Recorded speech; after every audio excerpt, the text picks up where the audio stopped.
They say the worst moment for a bride is when her groom fails to appear at the altar. They are wrong. The worst moment is realizing his disappearance is a calculated plot to liquidate assets. I stood in a $20,000 dress, preparing to become the laughingstock of the New York financial elite. But before the doors opened to announce my humiliation, the most powerful man in Silicon Valley walked in and changed the entire game. Hello, everyone. Before today's story begins, we'd like to share a quick message. YouTube recently removed our monetization, cutting off our income. If you enjoy this story, we humbly ask for just $1 to help pay our staff so they can make a living and keep creating for you. Thank you for saving us. Now let's begin the story. My name is Holly James. Right now, I am standing in the center of the opulent bridal suite at the Grand Plaza Hotel. The heavy silk of my custom gown drags against the thick Persian rug, feeling more like a shroud than a wedding dress. The delicate lace sleeves feel tight against my arms, constricting my movements like a beautifully designed straitjacket. Beyond the massive mahogany doors, over 300 guests are shifting uncomfortably in their seats. These are not merely distant relatives and childhood friends. They are the absolute titans of the New York financial sector. Hedge fund managers, venture capitalists, and banking executives are out there sipping vintage champagne and checking their diamond watches. The mayor is in the second row. The governor sent a representative. The chief executive officers of 3 major banks are sitting near the aisle. They are all waiting for a spectacle. The air in this lavish room is suffocating. It is thick with the cloying scent of hundreds of white roses and the overwhelming perfume of impending disaster. The antique grandfather clock in the corner of the room ticks with a deafening, mocking rhythm.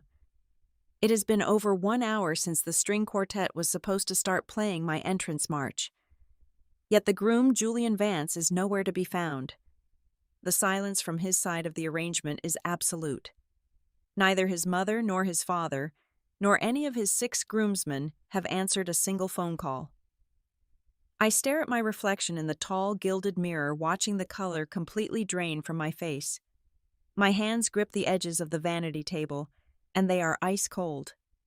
The illusion of my perfect day is slowly fracturing into a million jagged pieces.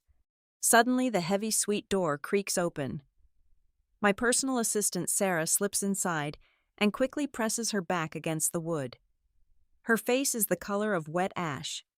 She struggles to catch her breath, and her eyes are wide with unadulterated panic. "Holly, I am so sorry," she gasps, clutching a clipboard to her chest. "The reception vault. It is completely empty." I turn around slowly, feeling the heavy fabric of my dress swirling around my ankles. My heart skips a beat. "What do you mean, empty?" I ask, keeping my voice terrifyingly calm despite the storm raging inside me. "The gift registry, the envelopes, the physical stock certificates from the joint venture partners. They are all gone," Sarah explains, her voice shaking. "Julian's private security team came into the venue 45 minutes ago. They told the event manager they were transporting the valuables to the armored car early for security reasons. They cleared out every single item of value." My stomach drops into a bottomless abyss. A cold sweat breaks out across my spine. I lunge for my clutch on the vanity table and pull out my phone. My fingers tremble violently as I open my secure banking application. I bypass the biometric login and stare at the financial dashboard for our primary joint investment fund. This is the account we built together over 3 long years, pooling our bonuses and stock options. It was supposed to be the seed money for our own boutique investment firm. Every late night, every stressful merger I negotiated, it all went into that account. The screen refreshes, and the numbers load in stark black font. $0.00. I click on the transaction history. A massive wire transfer was executed at 2 o'clock in the morning, routing every single penny to an untraceable offshore holding shell company. There is no warning, no farewell message, just a sterile digital receipt confirming my absolute financial execution. Before I can fully process the catastrophic loss of my life savings, my phone vibrates violently in my hand. It is an incoming call from Marcus, one of Julian's oldest college friends and a senior board member at his firm. I answer immediately, putting the phone to my ear. "Marcus, where is he?" I demand, my tone leaving no room for pleasantries. "Holly, you need to listen to me carefully," Marcus says, his voice tight with anxiety and regret. "I just got a tip from my contact at Teterboro Airport. Julian is gone. He boarded a Gulfstream private jet 20 minutes ago. The flight plan is filed for a non-extradition jurisdiction in Eastern Europe. He is running." I ask, the reality of the situation hitting me like a physical blow to the chest. "From his own wedding." "Worse," Marcus replies, hesitating for a fraction of a second. "He is not alone. Elena Rostova is on the flight manifest with him. They left together." Elena, his brilliant and ruthlessly ambitious chief financial officer. The woman who always sat just a little too close to him in board meetings. The woman who apparently just helped him orchestrate the perfect corporate heist under the elaborate guise of a society wedding. I drop the phone onto the marble vanity. The sharp clatter echoes in the silent room. Through the heavy oak doors, the muted noise of the grand hall begins to shift. It is no longer the polite murmur of anticipation. It is the distinct, low, and vicious buzz of gossip. The whispers are spreading like wildfire through the rows of elite guests. I can picture their faces perfectly. The predatory sharks of the financial sector smelling fresh blood in the water. Some will undoubtedly offer pitying glances, but most will revel in the dark joy of seeing someone else fall.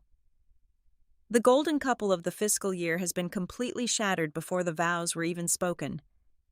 I can hear the muffled footsteps of people approaching the suite doors. They are coming to witness the wreckage firsthand. The panic in my chest solidifies into something much heavier and far more dangerous. This is not just a broken heart or a canceled party. This is a targeted demolition of my entire existence. As a senior financial risk assessment expert at Vanguard Solutions, my entire career is built entirely on one foundational pillar: trust. I am paid millions of dollars every year to see through deception, to anticipate fraud, and to protect massive corporate empires from hidden predators. And yet, I completely fail to see the predator sharing my own bed.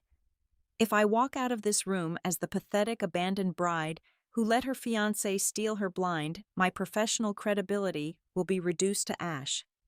I will be blacklisted by every major firm in the country by Monday morning. Julian did not just leave me standing at the altar. He deliberately burned down my past, my present, and my entire future.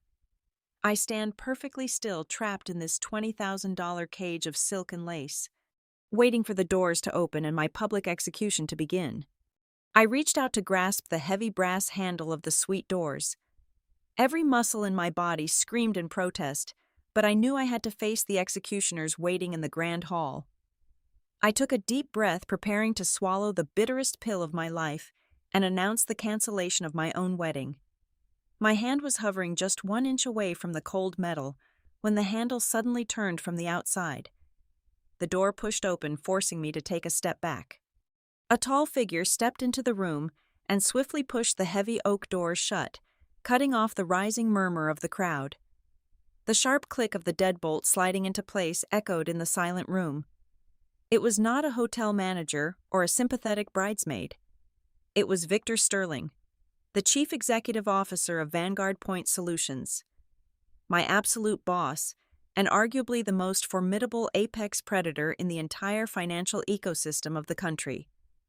Victor stood there in a meticulously tailored dark charcoal suit, his piercing gray eyes analyzing me with the same detached precision he used to evaluate hostile takeovers. I braced myself for the inevitable look of pity, but it never came. His expression was completely void of sympathy. "Do not open those doors, Holly," Victor commanded, his voice a low authoritative rumble that demanded absolute compliance. "Victor, you should not be in here," I managed to say, trying to keep my voice steady. "I have to go out there and tell them the ceremony is off. He is gone." "I am fully aware of his sudden departure," Victor replied calmly, taking slow, deliberate steps toward the center of the room. My intelligence team flagged his private jet taking off from the runway exactly 32 minutes ago. I also know about the emptied vault and the cleared accounts. You have been completely liquidated. I flinched. Hearing the brutal truth spoken aloud by the most powerful man I knew made the reality sting even more. Then you know I have no choice, I said, lifting my chin. I have to face the fallout. I have to mitigate the damage. Walking out there as a weeping abandoned bride is not mitigation, Victor countered sharply. It is professional suicide. You are the senior risk assessor for my firm. Your entire brand is built on foresight, stability, and impenetrable judgment. If you step onto that stage and admit you were successfully conned by a man you shared a bed with, the financial press will tear you apart by tomorrow morning. Your credibility will hit absolute zero. He paused, closing the distance between us until he was standing just 2 feet away. But more importantly, your personal disaster is about to become my corporate liability. Vanguard Point Solutions is exactly 14 days away from finalizing a $7 billion merger with Apex Global. The market is incredibly volatile right now. Any hint of instability within my senior leadership team, especially a highly publicized scandal involving my top risk analyst, could cause our stock price to plummet by at least 10% before the opening bell on Monday.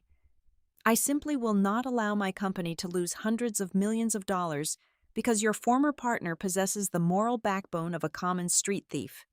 I stared at him, my mind desperately trying to keep up with his cold, calculated logic. So what are you suggesting I do? Sneak out through the service elevator and disappear for 6 months?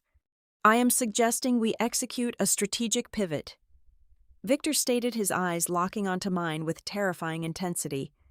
You are not going to cancel this event, Holly. You are going to change the Groom. You and I are going to walk out of those doors together. We will announce to that room full of vultures that this was always the actual plan. A highly classified strategic alliance between two titans of the industry. We will frame his sudden absence as a quiet dismissal, a minor player who was paid off to step aside, so the real power consolidation could take place. The sheer audacity of his proposal sent a shockwave through my nervous system. It was insane. It was theatrical. And yet, from a purely ruthless business perspective, it was utterly brilliant. It would completely flip the narrative. Instead of a naive victim, I would be perceived as a master manipulator who traded up for the ultimate prize. You want to marry me to save a corporate merger? I asked, my voice barely above a whisper. I want to protect my assets, and you are currently one of my most valuable assets, Victor corrected smoothly. Think of it as a corporate marriage of convenience. We secure the narrative, we stabilize the Vanguard stock, and we give the elite a story so massive they will completely forget about the man who ran away. My analytical brain, the very thing that made me exceptional at my job, immediately recognized this as the single viable escape route from total ruin. But I needed leverage. I could not just be a passive pawn on his corporate chessboard. I will accept this strategic alliance, I said, my tone matching his cold professionalism. But I have one absolute condition. We maintain this public charade only until I personally dismantle him. He took my money and tried to destroy my reputation. I need total access to Vanguard's private intelligence network. I am going to track down every single penny he stole, expose his fraud, and burn his new life to the ground. When I am finished with him, we quietly annul this arrangement. A faint, genuine smile ghosted across Victor's lips. It was the look of a man who had just found exactly what he was looking for. I expected nothing less from you. You have full access to my resources starting immediately. We will crush him together. Then we have a deal. I confirmed, standing slightly taller, the heavy weight of panic finally lifting off my shoulders. Ground rules, Victor stated swiftly, switching instantly back to executive mode. Absolute public unity. No hesitation. No displays of weakness. From the second we cross that threshold, you are mine and I am yours. We sell this narrative with 100% conviction. Do you understand? I understand perfectly, I replied. Victor reached into the inner pocket of his suit jacket and pulled out a small dark velvet box. He flipped it open, revealing a breathtaking diamond ring that looked more like a piece of royal history than a standard piece of jewelry. "The Sterling family heirloom," he explained quietly. "My grandmother wore it. It possesses enough gravity to convince anyone in that room that this is a permanent calculated acquisition." He took my left hand. His touch was warm and incredibly firm, grounding me in the reality of our bizarre pact. He slid the heavy, flawless diamond onto my ring finger. It fit perfectly, a cold, heavy shackle of immense power that completely overshadowed the empty space where my previous engagement ring used to be. "Are you ready to rewrite the narrative?" Victor asked, offering me his arm. I looked at the ring, then up at his steely gaze. The terrified, abandoned woman was dead. In her place stood someone armed with the backing of a billionaire and a burning desire for absolute vengeance. I slipped my arm through his, feeling the solid muscle beneath his expensive suit. "Open the doors, Victor," I said, my voice ringing with newfound authority. "Let us go give them a show they will never forget." Victor signaled the staff waiting outside. The heavy mahogany doors swung open in unison. The blinding flash of cameras and the overwhelming roar of the crowd spilled into the room. But I did not flinch. I did not cry. I raised my head high, fixed a triumphant, enigmatic smile on my face, and stepped out of the shadows. I walked down the long velvet aisle not as a casualty of betrayal, but as a queen claiming her throne, radiating undeniable pride beside the most powerful man in the business world. The collective intake of breath from hundreds of guests sounded like a vacuum sealing the grand hall.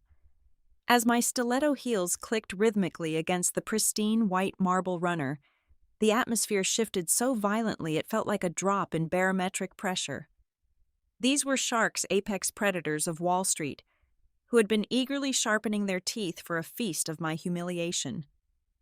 Yet seeing Victor Sterling's hand resting possessively over mine, their predatory grins completely dissolved into expressions of profound shock. Whispers died in their throats. The women who had been hiding smirks behind crystal champagne flutes now stared with undisguised envy. The men who just moments ago might have considered me damaged goods immediately straightened their posture unconsciously, adjusting their silk ties in the presence of an industry titan. I kept my chin perfectly level, letting the heavy diamond on my left hand catch the light of the 12 massive crystal chandeliers above us. When we reached the altar, the hired officiant looked absolutely terrified. He glanced down at his script, which clearly bore a different man's name, his mouth opening and closing like a stranded fish. Victor silenced him with a single imperious look. There was no need for a traditional ceremony, because this was not a union of souls. It was a corporate merger executed in broad daylight. Victor turned to face me, taking both of my hands in his. "We do not need the standard script," Victor announced, his voice projecting flawlessly across the silent, cavernous room without the aid of a microphone. "Today is about recognizing a superior partnership. Holly is a woman of unparalleled intellect and resilience. I stand here to declare that from this exact second forward, she operates under the absolute protection of the Sterling name and Vanguard Point Solutions. Anyone who questions the legitimacy of this transition or dares to entertain false narratives regarding prior lesser arrangements will find themselves answering directly to me, personally and financially." It was a beautiful, terrifying threat, wrapped in the guise of a wedding vow. A ripple of nervous applause broke out from the front row, quickly spreading through the entire hall as the guests rushed to align themselves with the winning side. I smiled warmly at him, playing the part of the radiant bride flawlessly, while inside I marveled at the sheer ruthless efficiency of his performance. The transition into the reception was seamless. The string quartet resumed playing and the massive double doors to the ballroom were thrown open. Victor did not leave my side for a single second.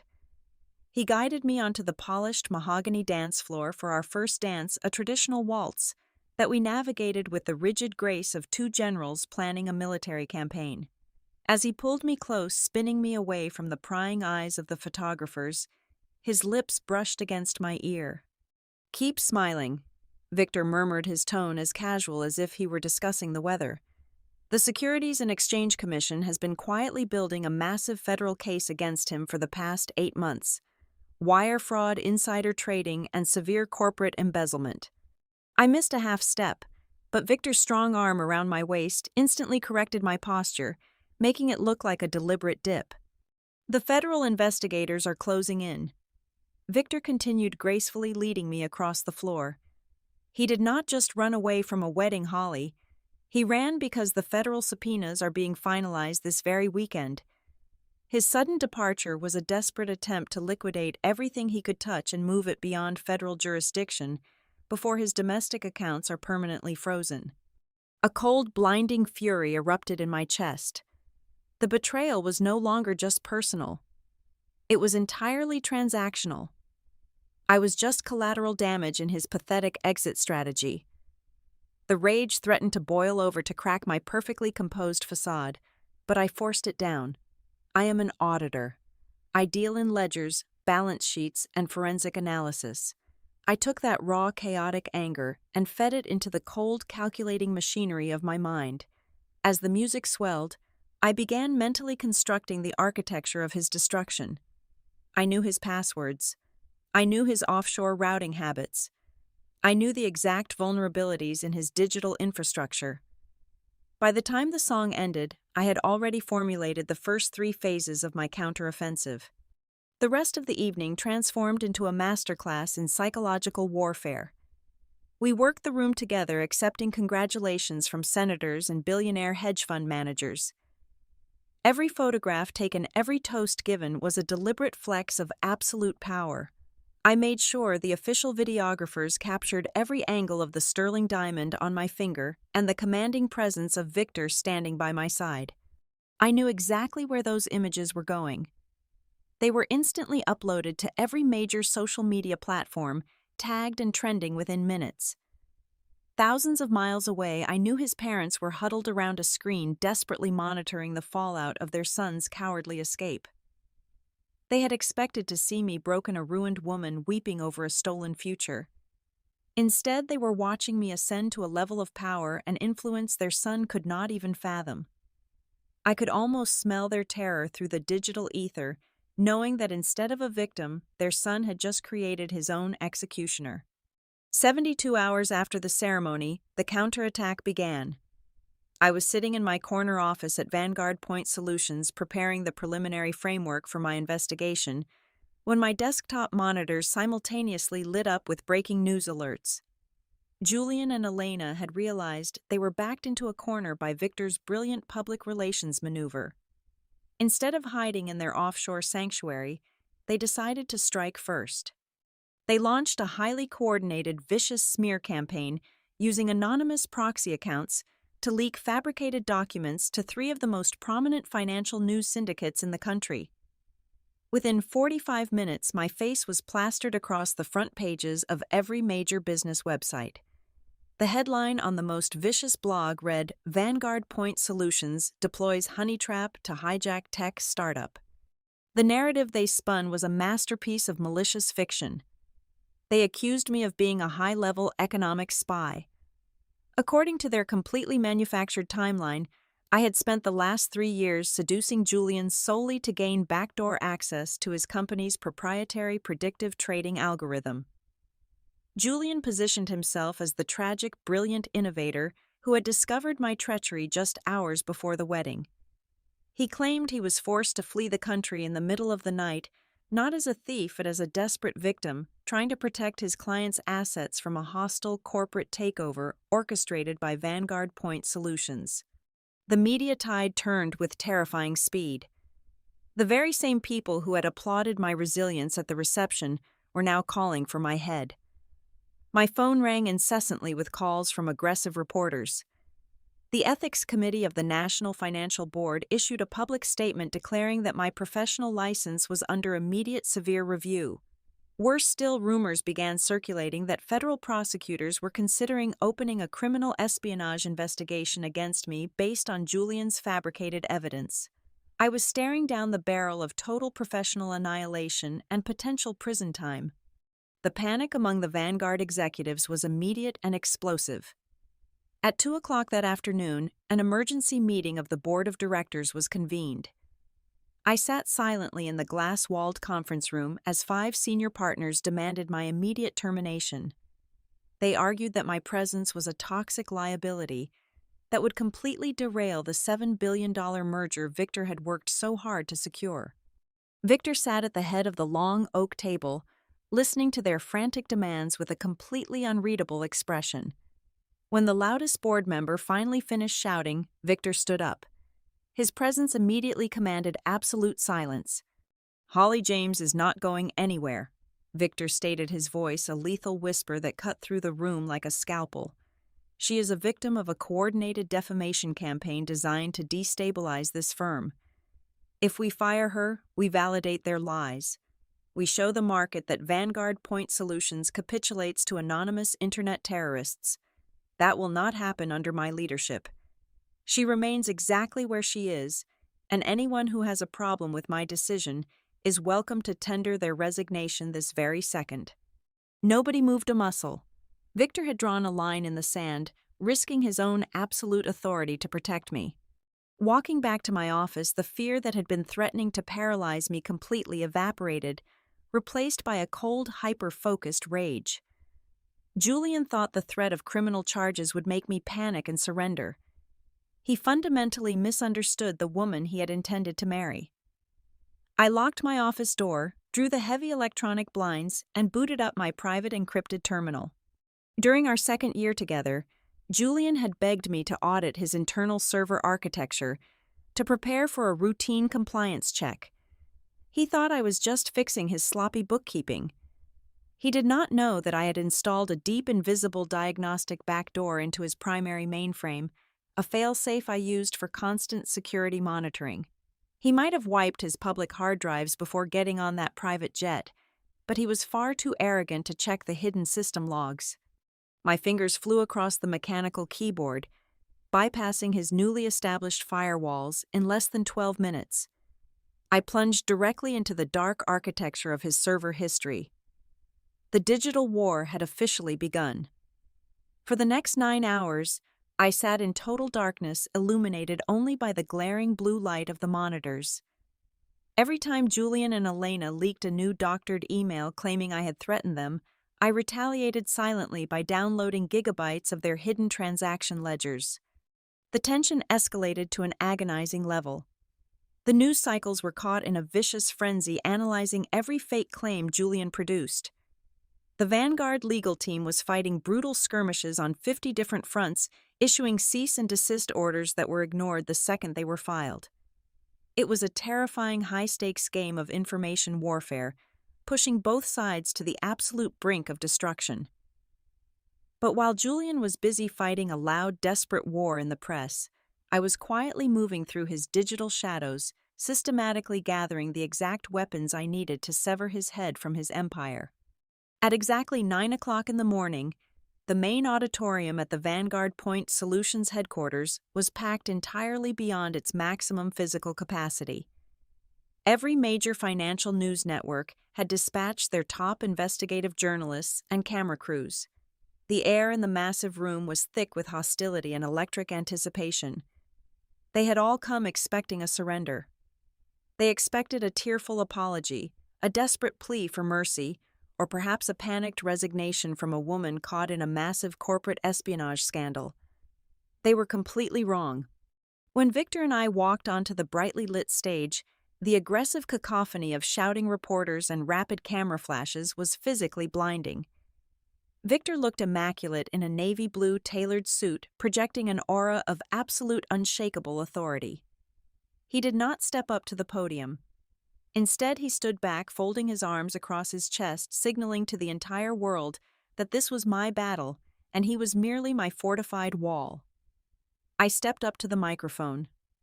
I wore a pristine white suit, a deliberate visual counterattack to the dark, muddy lies Julian had tried to bury me under. I did not carry a prepared public relations statement. I held a small digital remote control. "Good morning," I said, my voice echoing sharply through the state of the art sound system, instantly cutting through the chaotic noise of the room. For the past 72 hours, A highly coordinated syndicate has attempted to assassinate my professional character and destroy the market stability of this firm. I am not standing here today to defend myself against fabricated allegations. I am here to present the absolute undeniable truth. I pressed the button on the remote. The massive digital screen behind me illuminated the entire auditorium. It did not show a written statement. It displayed a terrifyingly complex, incredibly detailed flowchart mapping out a vast network of international wire transfers. A collective gasp rippled through the front rows as the top-tier financial analysts in the crowd immediately recognized what they were looking at. What you see behind me is not a tech startup's standard operational ledger, I explained, projecting my voice with cold, clinical precision. It is a highly sophisticated, completely illegal money laundering architecture. For the past 2 years, Julian Vance and his chief financial officer, Elena Rostova, have been systematically siphoning investor capital through 14 different phantom funds. They used proprietary algorithms not to predict market trends, but to create thousands of microtransactions that washed their stolen money through shell companies in 5 different non-extradition jurisdictions.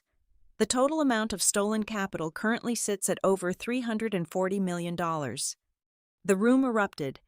Dozens of reporters leaped out of their chairs screaming questions at the top of their lungs. I ignored them, pressing the remote a second time. The screen zoomed in on one specific branch of the diagram, highlighting a massive transfer executed exactly 2 hours before my wedding ceremony was supposed to begin. They believed they had covered their tracks by wiping their public servers. I continued, my voice slicing through the pandemonium. However, they failed to account for a deep diagnostic backdoor I installed during a routine compliance audit 18 months ago. That backdoor captured every single deleted keystroke, every hidden ledger, and every encrypted communication channel. I took a deep breath, letting the silence hang for a fraction of a second before delivering the absolute kill shot. Julian claimed he fled in terror because he discovered I was a corporate spy on the eve of our wedding, I stated, locking eyes with a prominent journalist in the second row. Let us listen to exactly how terrified he was. I pressed the final button. The crystal-clear audio of a recorded voice over Internet Protocol phone call filled the auditorium. The timestamp on the screen clearly indicated the call had taken place exactly 6 months before the wedding day. The catering deposit is paid. Julian's voice echoed through the speakers, dripping with arrogant amusement. The Vanguard executives have all sent their response cards. It is the perfect smokescreen, Elena. Everyone is looking at the society wedding of the decade. Nobody is looking at the Cayman Island accounts. Just keep playing the devoted fiancé. Elena's voice replied, sharp and entirely devoid of emotion. Keep her distracted with the floral arrangements and the seating charts. By the time she walks down that aisle, the domestic vaults will be completely empty, and we will be drinking champagne over the Atlantic Ocean. She is too blinded by the ring to see the extraction. She is a brilliant auditor, Julian laughed cruelly, but she is a completely naive woman. I will see you on the runway. The audio file ended, leaving the massive auditorium in a state of absolute stunned paralysis. The silence was so profound, I could hear the hum of the overhead lights. The journalists who had spent the last 3 days dragging my name through the mud were staring at the screen with their mouths hanging open. I had not just defeated Julian's narrative, I had completely eviscerated it on live television. From the left side of the stage, 3 men wearing dark suits and stern expressions walked confidently into the glaring lights. The lead man reached into his jacket and pulled out a gold badge. It was Special Agent Miller from the Federal Bureau of Investigation, specifically from their elite white-collar crime division. I picked up a massive, thick binder resting on the podium. It contained hundreds of pages of decrypted server logs, routing numbers, and the undeniable proof of massive federal wire fraud. Without a single word, I handed the binder directly to Special Agent Miller, while hundreds of camera shutters fired simultaneously, capturing the exact moment the hunter became the hunted. The Federal Bureau of Investigation now has complete unrestricted access to the entire forensic profile, I announced to the silent room. Thank you for your time. I stepped away from the podium. Victor met me halfway across the stage, placing a firm, incredibly proud hand on the small of my back as we walked off together. We did not answer a single question. We did not need to. By the time we reached the executive elevator, the financial markets had already reacted with extreme violence. The stock price of Julian's tech company was in an absolute free fall, dropping by over 60% in less than 20 minutes. The major institutional investors who had blindly believed his lies only hours earlier were now scrambling in pure panic. My phone began buzzing with alerts from my international contacts. The major banking institutions in Europe and the Caribbean had seen the live broadcast. Realizing they were currently holding stolen funds tied to a highly publicized federal investigation, they instantly froze every single offshore account connected to Julian and Elena. In the span of 30 minutes, I had completely severed their financial lifeblood. They were no longer brilliant tech innovators enjoying a luxurious escape. They were stranded, entirely broke, and instantly transformed into the most highly sought-after economic fugitives on the planet. I stood in the elevator next to Victor, watching the floor numbers light up, feeling the suffocating weight of the past few days completely vanish. The steel trap had officially slammed shut. The global manhunt did not last very long at all. When you suddenly lose access to hundreds of millions of dollars, the criminal underworld stops returning your phone calls. Exactly 48 hours after my press conference concluded, Julian and Elena were officially apprehended. They were caught at a highly secured private terminal in an international airport in Eastern Europe, frantically trying to board a chartered flight to a non-extradition island. They were using poorly forged passports that flagged immediately in the international security database. The local authorities did not offer them any preferential treatment. I sat in my living room, drinking a cup of hot black coffee, watching the breaking news feed on my television. The camera crews had somehow received an anonymous tip about the exact arrival time of their extradition flight back to the United States. The heavy steel doors of the federal transport vehicle opened and Julian stepped out into the glaring sunlight. He looked absolutely pathetic. He was no longer the perfectly groomed, arrogant golden boy of the financial sector. He wore a standard-issue orange jumpsuit, his hands heavily cuffed in front of him, his head bowed to hide from the blinding barrage of camera flashes. The entire world watched as the man who had tried to completely humiliate me was paraded across national television in heavy iron chains. Elena followed closely behind him, her face completely pale, the harsh reality of her impending federal prison sentence finally sinking in. The financial fallout for Julian's family was swift and completely merciless. The federal government seized every single asset tied to his name, but it was not nearly enough to cover the massive crater of stolen investor capital. To avoid secondary prosecution for criminal negligence and accessory to fraud, his parents were legally forced to liquidate their entire estate. They sold their massive coastal properties, their fleet of luxury vehicles, and their generational trust funds just to pay back a small fraction of the financial damages. The Vance family name, once a celebrated symbol of immense wealth and power, was permanently reduced to a pathetic cautionary tale whispered in corporate boardrooms. With the legal storm finally over, I realized I could not simply return to my old desk as if nothing had happened. The power dynamic in my life had shifted entirely. Therefore, 3 weeks after Julian was denied bail, I walked into Victor's corner office and placed a formal letter of resignation on his massive oak desk. I explained clearly that staying at Vanguard Point Solutions would present a severe conflict of interest, now that our highly public strategic alliance had served its purpose. I wanted to build an empire of my own completely free from the shadow of any corporate umbrella. Victor accepted my resignation with a knowing smile, but he completely refused to take back the heavy sterling diamond ring. He told me it belonged to the woman who earned it on the battlefield. I spent the next 4 months meticulously building my own boutique risk management consulting firm from the ground up. I rented a beautiful, expansive office space on the top floor of a skyscraper right in the heart of the financial district. Word of my flawless execution against Julian had spread like wildfire throughout the industry. Within my very first week of operations, I successfully secured highly lucrative contracts with three of the largest banking institutions in the entire country.